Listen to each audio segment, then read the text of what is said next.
There's the blur of the sun amidst the wash of chemtrails everywhere.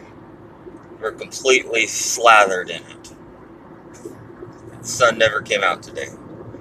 It's just a straight bone dry fog. Yeah, that's what we got. Bone dry fog. You know, I grew up around here. When a real marine layer comes in and it's, hazy, overcast, there's dew on the ground and everything's wet. But nowadays we have foggy conditions and everything's dry as a bone. You're right. It doesn't rain like it used to. Ugh. I can feel it. I just feel, I don't know. I don't even know how to describe it. I feel Morgelloned out. When they spray like this, it's get the chemtrail cotton mouth. And look at the haze between here and downtown. It's like 1 mile in a straight line.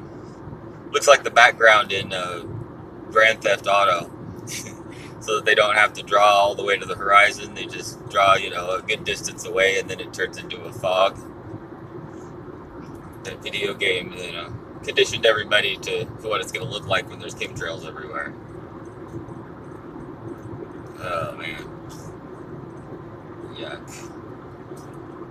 Anyway, I had an idea for this video, but then I don't know what it was, other than to document some more bullshit.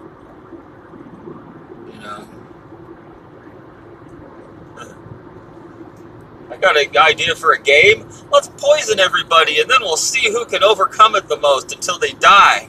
Yay for America! We're smart. Hey, just to make sure it's fair, we'll poison our own people as well as the rest of the world. Because that's what cool people do. Right, faggot McAirplane? Piece of shit. Fuck you. Fucking scumbag.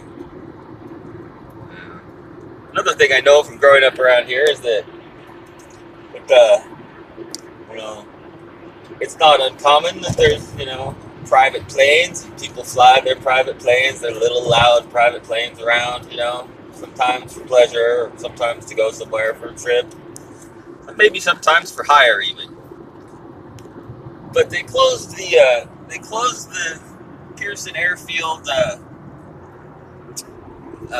museum, aviation museum. That's where the Russian guy who left Russia and flew the airplane, landed here in Czechoslovakia. Anyway, they closed the museum there, and ever since they closed the museum and the public's not really allowed to go down there like they used to, now there's airplanes flying out of there all day and all night. And what do these planes do? Well, they're just pleasure planes, just private ones. And they just fly in circles real slowly at low elevation over people's residential homes, and that's all they do. If you owned a private plane, would you spend all of your money on fuel so that you could fly in circles slowly over people's homes? Hello? Does anybody think that makes sense? Oh, gee whiz, I don't know. I guess people with planes will just do whatever they want to do. They want to fly in circles over my house. It's fine with me. I gotta go to my chemotherapy anyway. Fucking retarded country. What a shithole. Vancouver, Washington. All-American shithole. Was the All-American City in 1986. The little red, white, and blue freaking sign stuck up here, but it's gone now. It's not the All-American City anymore. It's the All-Ukrainian City now.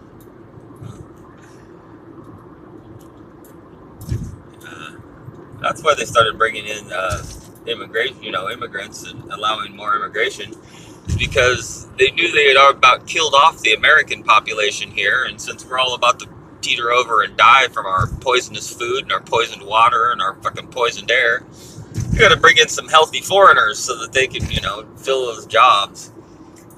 There's a nice rest area they opened for 2 years, 20 years ago, and then closed it and put a fence around it, and they've never opened it again. There's moss all over the whole parking lot.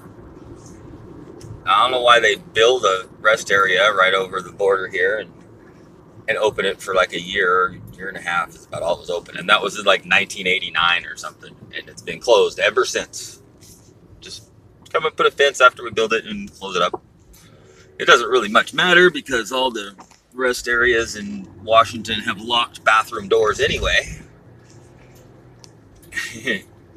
Which is another, yeah, we're going to build this nice rest area here. We're going to put a bathroom on it, and then we're going to lock it all the time so nobody can use